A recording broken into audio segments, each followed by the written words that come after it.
दरम्यान भाजपने राज ठाकरे यांच्यावर हल्लाबोल केलाय। फक्त निवडणुकीवेळी ठाकरेंना मुंबई आठवते असं चंद्रशेखर बावनकुळे म्हणाले। तर राज ठाकरेंनी नातवाला बालमोहन विद्या मंदिरात घालावं, मुंबईचं नामांतर भाजप नेत्यांच्या पुढाकारानेच झालं, मुंबईबद्दल राज ठाकरेंनी शिकवू नये असं अमित साटम म्हणाले। जेव्हा त्यांच्या निवडणुका येतात ना मुंबई वगैरेच्या, तर गुजरात दिसतं, ते बुलेट ट्रेन दिसतं, त्यांना विकास दिसत नाही। काहीतरी कुठं जोडायचं, कुठं काय करायचं। मुंबई ही महाराष्ट्राची आहे, मुंबई ही महाराष्ट्राची राहील आणि मुंबईला कोणी तोडू शकत नाही। आणि त्यामुळं त्या फालतू गोष्टी जे करतात रोज नरेटिव्ह तयार करण्याच्या, यामध्ये आमचा काही इंटरेस्ट नाही आहे। आमचा इंटरेस्ट हा जनतेच्या विकासाकरता आहे।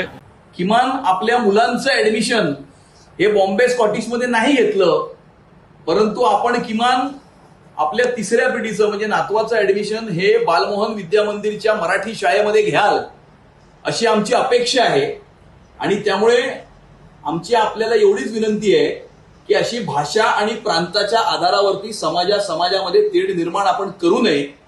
गेल्या काही दिवसापासून सन्माननीय राज ठाकरे हे फॅक्ट्सवर नाही तर फ्री स्टाईलवर आरोप करताना दिसतायत।